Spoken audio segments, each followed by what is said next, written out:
Assalamualaikum warahmatullahi wabarakatuh. Salam sejahtera untuk kita semua. Perkenalkan, saya Dr. Asti Budi Kurniawati MPD dengan NUPTK 9546262663230232. Saat ini saya adalah dosen di program studi Pendidikan Guru Pendidikan Anak Usia Dini di Universitas Lampung. Pada kesempatan kali ini, izinkan saya untuk menyampaikan pernyataan diri dosen dalam unjuk kerja Tridharma Perguruan Tinggi di bidang pengajaran. Mata kuliah yang akan saya praktekkan adalah pengembangan bahasa anak usia dini dengan kode mata kuliah PUD 620209 dengan bobot 3 SKS.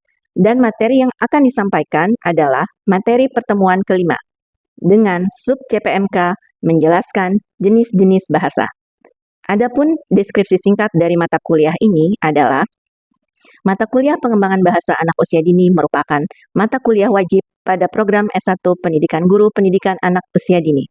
Setelah mata kuliah ini diberikan kepada mahasiswa, diharapkan mahasiswa memiliki wawasan tentang perkembangan bahasa anak, strategi, dan metode pengembangannya, serta membekali wawasan untuk praktik pengembangan bahasa baik lisan maupun bahasa tulis. Mata kuliah ini terdiri dari 8 capaian pembelajaran dan 14 capaian pembelajaran mata kuliah. Berikut video pembelajaran mata kuliah pengembangan bahasa tersebut. Selamat menyaksikan dan terima kasih. Bismillahirrahmanirrahim. Assalamualaikum warahmatullahi wabarakatuh. Waalaikumsalam. Selamat siang semuanya. Siang. Apa kabar? Alhamdulillah. Luar biasa. Oke, semangat ya, walaupun habis makan siang tapi tetap harus semangat. Oke, untuk hari ini masuk pertemuan kelima. Sebelum memulai kegiatan, mari sama-sama kita berdoa menurut agama dan kepercayaan masing-masing. Berdoa dimulai. Berdoa selesai. Pada hari ini, Ibu akan absen dulu. Apakah di antara kalian ada yang tidak hadir? Hadir semua. Baiklah. Masuk pertemuan hari ini adalah materi kita tentang jenis-jenis bahasa pada anak usia dini. Sebelum ke materi hari ini, Ibu ingin bertanya dulu. Di pekan lalu kita belajar tentang aspek-aspek perkembangan bahasa. Apa saja yang pertemuan pekan lalu? Aspek-aspek perkembangan bahasa? Yang pertama, ya fonologi, morfologi, sintaksis, semantik, pragmatis. Oke. Pertemuan kemarin tentang aspek-aspek perkembangan bahasa.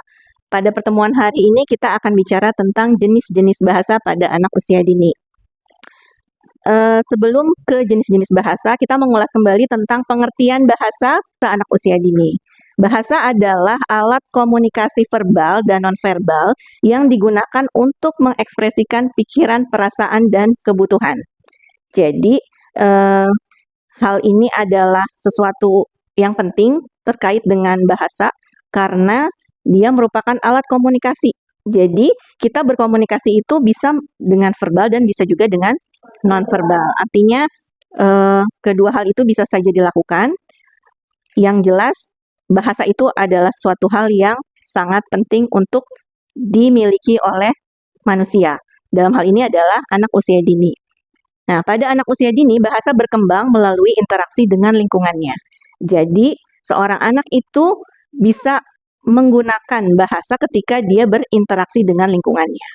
Makanya mungkin Ibu juga pernah bercerita tentang Tarzan yang hidup di hutan, bagaimana dia berinteraksi dengan lingkungan di hutan, maka komunikasi yang dibangun adalah komunikasi ya seperti layaknya di hutan gitu ya. Gitu kan ya. Kalau walaupun dia manusia yang sebenarnya mempunyai perangkat bahasa, namun karena dia hidupnya di hutan, ya dia taunya bahasa manusia itu ya bahasa hutan gitu. Padahal kalau di masyarakat umumnya bahasa tidak seperti itu gitu ya. Jadi memang untuk mengembangkan bahasa itu perlu interaksi dengan lingkungan. Kemudian jenis-jenis bahasa. Jenis-jenis bahasa itu apa saja ya? Ya, bahasa reseptif dan bahasa ekspresif. Apa yang terkait dengan bahasa reseptif? Dari pengertiannya, kemampuan menerima dan memahami bahasa dari orang lain. Berarti ini terkait dengan kemampuan apa? Ya, kalau dilihat dari gambar yang disajikan, maka itu terkait dengan kemampuan mendengar. Jadi, kemampuan mendengar ini adalah kemampuan yang paling awal seorang manusia miliki. Ketika dia masih dalam kandungan, dia sudah mampu mendengar. Oleh karena itu, ketika ibu mengandung, masih di dalam kandungan bayi itu sudah bisa distimulasi kemampuan mendengarnya. Apa yang kemampuan mendengar ini atau yang dalam artian bahasa reseptif adalah kemampuan menerima dan memahami bahasa dari orang lain. Gitu. Jadi dari kandungan juga sudah bisa ya distimulasi. Kemudian bahasa ekspresif. Bahasa ekspresif digunakan untuk mengungkapkan pikiran dan perasaan. Kira-kira apa yang terkait dengan bahasa ekspresif ini? Berbicara. Berbicara, oke. Berbicara anak usia dini yang seperti apa? Ayo, tunjuk tangan. Siapa yang mau mencoba? Ya, Nadila. Ya, menangis adalah salah satu perkembangan berbicara anak. Ya, sebelum dia ke tahap selanjutnya, kemampuan menangis dulu. Makanya kalau seorang ibu muda itu dia pasti awalnya memahami dari tangisannya. Tangisan mau minta susu beda dengan tangisan ketika anak misalnya pipis gitu ya, popoknya basah. Itu kalau dipelajari, lama-lama ibu tahu perbedaannya. Tangisan ketika lapar, nyaringnya seperti apa. Tangisan ketika dia pipis seperti apa. Tangisan ketika dia merasa terancam atau tidak nyaman itu juga berbeda. Jadi masing-masing tangisan bayi itu ada ciri khasnya. Nah, itu yang tangisan ya. Yang berikutnya apa? Selain tangisan, ya babbling, mengoceh ya, mengoceh yang biasanya modal dia untuk bisa bicara, gitu. Sehingga dia nantinya diharapkan bisa menirukan bahasa orang dewasa di sekitarnya. Oke, setelah mengoceh atau babbling baru dia menunjuk itu sebagai bentuk bahasa nonverbal. Oke, berikutnya. Nah, keduanya itu merupakan dasar dari komunikasi dua arah yang efektif. Jadi, nggak bisa berdiri sendiri. Bahasa ekspresif itu ekspresif saja misalnya. Bahasa reseptif saja. Tidak, keduanya saling berkaitan. Gitu ya.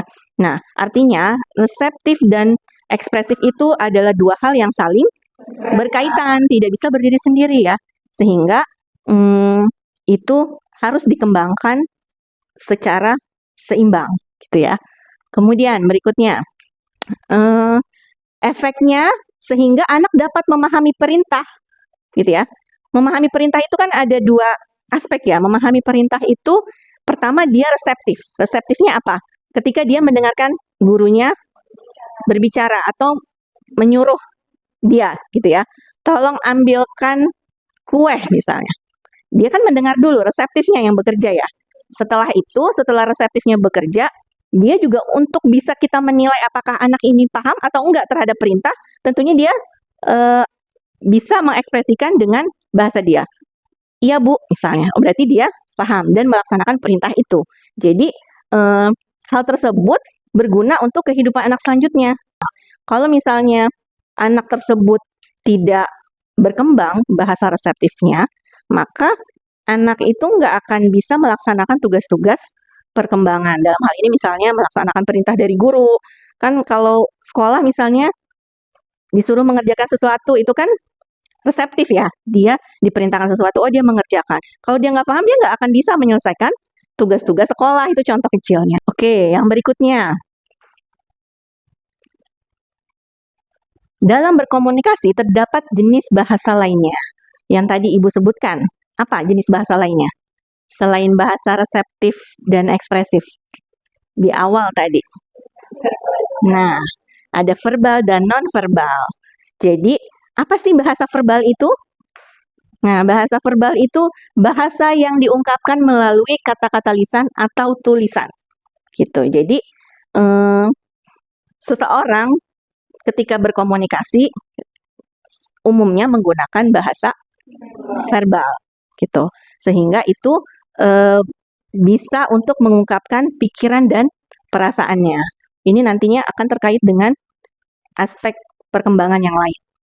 Bagaimana sih perasaan kamu hari ini? Gitu kan? Dia akan menceritakan, hari ini aku sedih karena aku tidak diantar oleh papa misalnya. Nah, itu bahasa verbal yang bisa menunjukkan perasaan seseorang. Gitu. Terus pikiran juga demikian, gagasan pikiran itu juga dari bahasa verbal.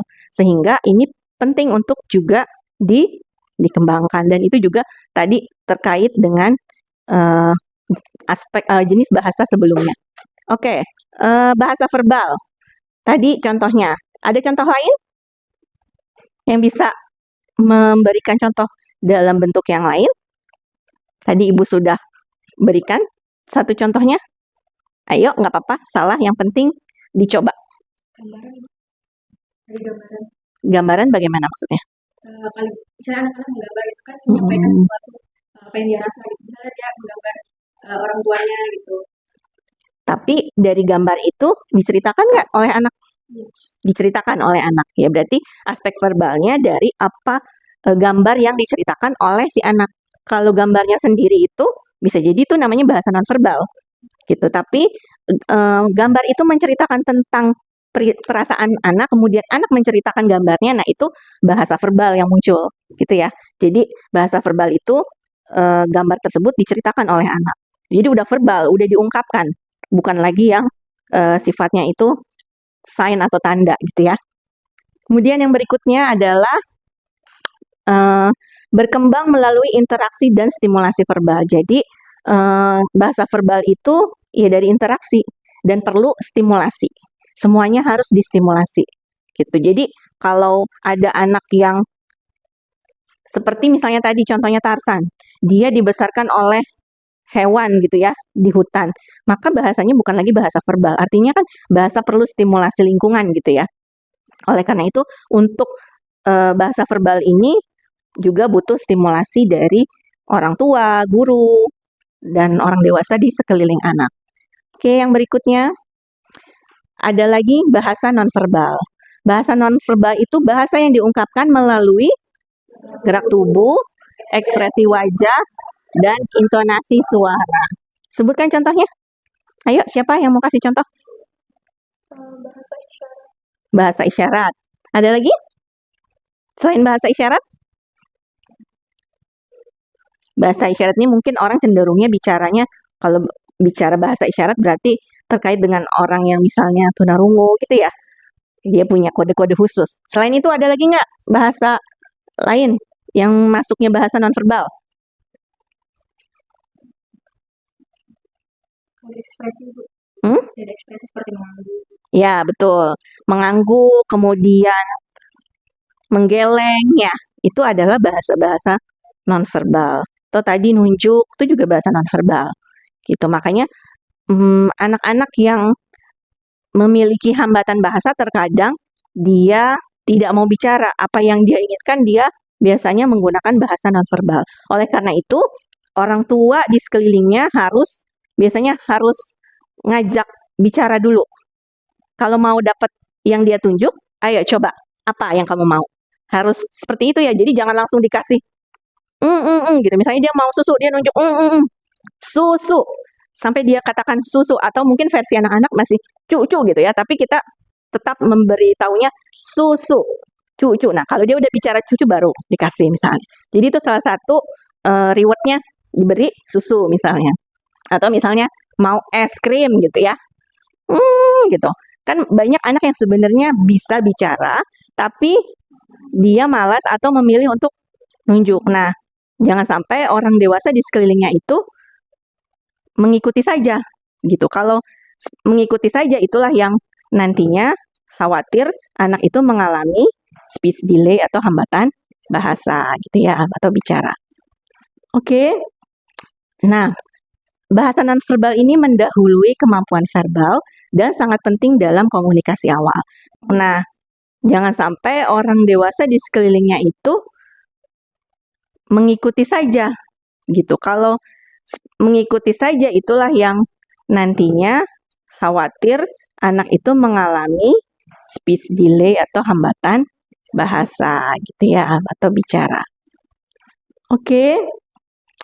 Nah, bahasa nonverbal ini mendahului kemampuan verbal dan sangat penting dalam komunikasi awal. Memang dalam komunikasi awal itu anak lebih banyak menggunakan bahasa nonverbalnya tadi, yaitu dengan misalnya misalnya nunjuk, misalnya lagi selain nunjuk, geleng gitu ya, atau angguk gitu ya, itu yang seringnya dilakukan oleh anak usia dini dalam komunikasi awalnya. Namun sebagai seorang pendidik, kemudian juga orang tua misalnya, atau kalian mungkin punya ponakan tante, harus distimulasi terus tuh komunikasinya, verbalnya gitu ya, supaya menjadi bahasa yang jelas gitu. Jangan juga ketika anak cadel misalnya masih belum bisa bicara dengan jelas, misalnya tadi cucu, orang dewasa atau gurunya ikut-ikutan di bahasanya dengan bahasa anak gitu ya. Tapi harus sesuai dengan konteks bahasa yang sebenarnya, sehingga anak tahu, oh ini tuh susu bukan cucu gitu ya. Atau ada lagi misalnya minum dengan istilah num atau mimi misalnya. Tetap konteksnya adalah minum, ajarkan minum walaupun mungkin anak baru bisanya num misalnya. Jadi sesuai dengan yang seharusnya.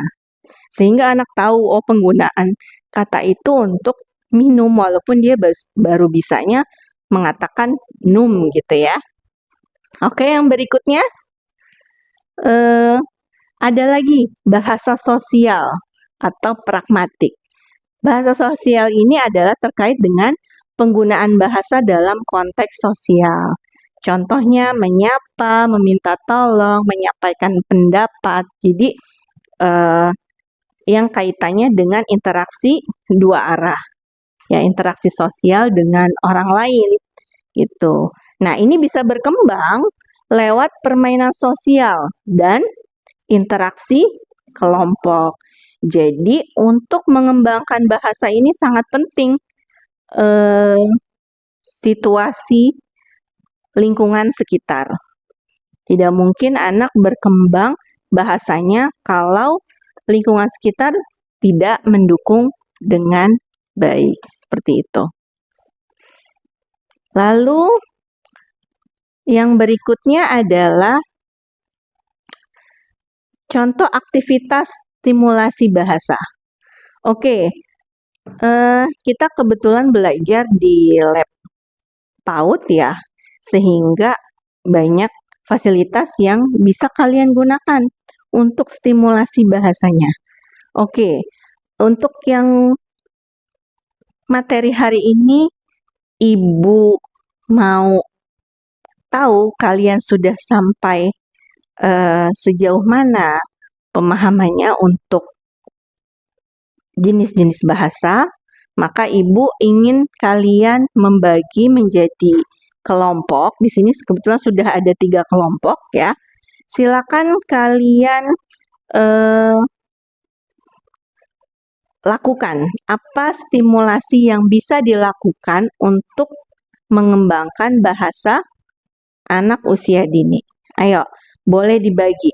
Yang ini mau apa, yang kelompok 1 mau apa, kelompok 2 mau apa, kelompok 3 mau apa. Silakan, boleh langsung diambil medianya. Kemudian Ibu mau lihat kalian seperti apa menstimulasi anak usia dini. Ayo, boleh dipilih media yang ada di sini. Yang jelas untuk mengembangkan atau untuk menstimulasi bahasa. Tadi ada bahasa reseptif, ada bahasa ekspresif. Sudah ketemu semuanya? Kelompok 1 sudah ketemu? Apa medianya? Menggunakan boneka tangan. Nanti dicoba ya. Kalau kelompok 2 mau melakukan apa? Menyanyi, boleh. Kelompok 3 bercerita menggunakan buku cerita.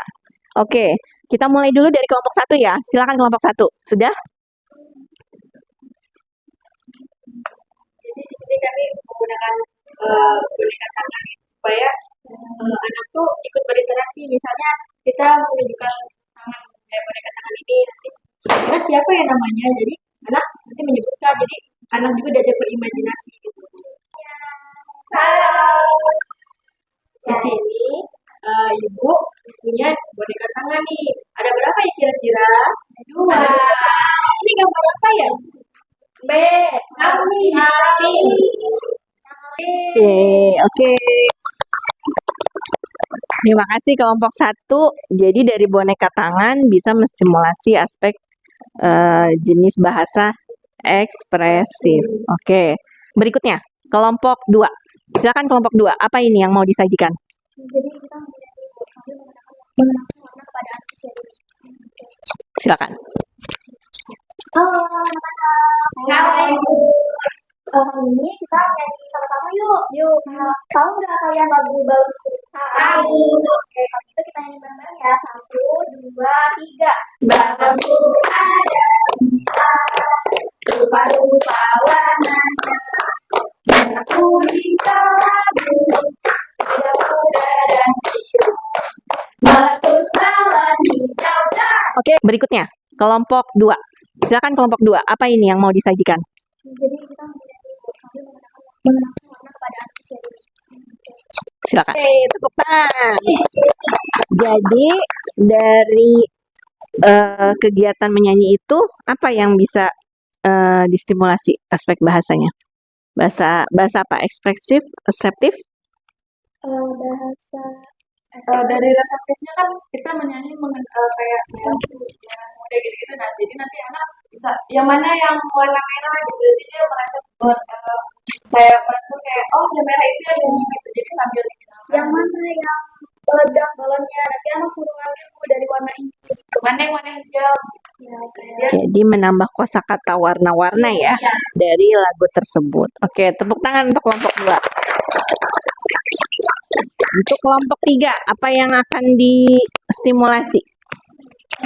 Kita membacakan cerita. Boleh. Cerita apa nih? Cerita tentang dongeng. Ya, coba seperti apa cara bercerita ke anak usia dini? Halo anak-anak ibu. Halo ibu. Ibu ada cerita nih, dengerin baik-baik ya. Oke. Dongeng sang gajah yang baik hati. Di sebuah hutan lebat hidup. Oke. Nah, dari cerita tersebut, apa kaitannya dengan stimulasi bahasa yang tadi Ibu jelaskan? Dari cerita tersebut, anak bisa mendengarkan dari orang lain gitu. Jadi bukan hanya dari anak itu sendiri, tapi dari orang lain menceritakan itu. Jadi anak paham apa yang diceritakan orang lain seperti itu. Iya, jadi dari kemampuan dia menyimak atau mendengar dari cerita yang diperdengarkan oleh gurunya. Kemudian harusnya ditambahkan lagi tadi pertanyaan kepada anaknya, apa cerita yang tadi disampaikan gitu ya, sehingga ada bahasa ekspresif dari anak yang terstimulasi juga dari cerita tersebut. Oke, tepuk tangan untuk kelompok 3. Baik, alhamdulillah kalian sudah bisa mengkaitkan ya bahwa ada banyak aktivitas yang bisa dilakukan. Itu tadi adalah beberapa contoh aktivitasnya, tapi masih banyak aktivitas lainnya yang bisa kalian kembangkan, gitu ya,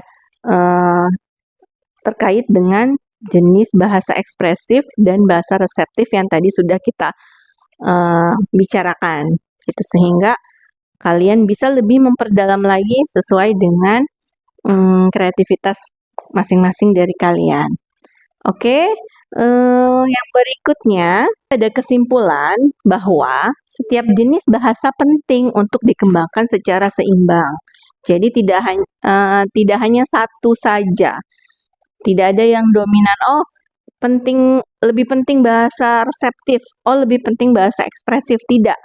Namun semuanya harus distimulasi secara seimbang karena semuanya penting untuk kehidupan anak selanjutnya tadi, gitu ya. Sehingga proporsional harus tetap kalian pegang bahwa semuanya harus dikembangkan karena itu saling terkait gitu ya. Orang tua dan pendidik berperan penting dalam menstimulasi perkembangan bahasa. Yang tadi dikatakan di awal bahwa semuanya itu sangat terkait dengan interaksi lingkungan, sehingga stimulasi harus dilakukan oleh orang dewasa di sekeliling anak. Oke, terima kasih. Ibu cukupkan hari ini. Sebelum menutup kegiatan hari ini, Ibu ulas kembali. Apa saja tadi yang sudah kita bahas? Ayo dari sisi kanan mungkin. Apa saja tadi yang sudah kita bahas materinya? Jenis-jenis bahasa. Bahasa apa saja? Bahasa ekspresif. Ada bahasa apa lagi? Reseptif. Bahasa apa? Verbal dan non-verbal. Oke, semoga kalian memahami apa yang disampaikan hari ini dan sampai ketemu di pertemuan selanjutnya. Terima kasih atas perhatiannya. Ibu ucapkan wassalamualaikum warahmatullahi wabarakatuh. Waalaikumsalam. Terima kasih. Terima kasih kembali. Boleh siap-siap.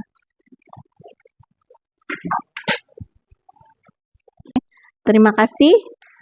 Ibu cukupkan hari ini. Sebelum menutup kegiatan hari ini, Ibu ulas kembali. Apa saja tadi yang sudah kita bahas? Ayo dari sisi kanan mungkin. Apa saja tadi yang sudah kita bahas materinya? Jenis-jenis bahasa. Bahasa apa saja? Bahasa ekspresif. Ada bahasa apa lagi?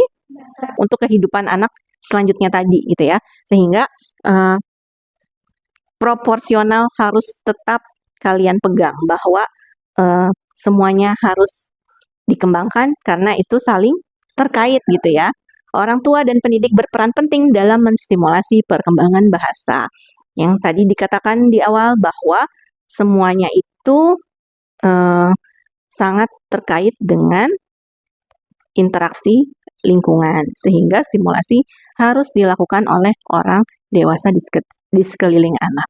Oke, terima kasih. Ibu cukupkan hari ini. Sebelum menutup kegiatan hari ini, Ibu ulas kembali. Apa saja tadi yang sudah kita bahas? Ayo dari sisi kanan mungkin. Apa saja tadi yang sudah kita bahas materinya? Jenis-jenis bahasa. Bahasa apa saja? Bahasa ekspresif. Ada bahasa apa lagi? Reseptif. Bahasa apa? Verbal dan non-verbal. Oke, semoga kalian memahami apa yang disampaikan hari ini dan sampai ketemu di pertemuan selanjutnya. Terima kasih atas perhatiannya. Ibu ucapkan wassalamualaikum warahmatullahi wabarakatuh. Waalaikumsalam. Terima kasih. Terima kasih kembali.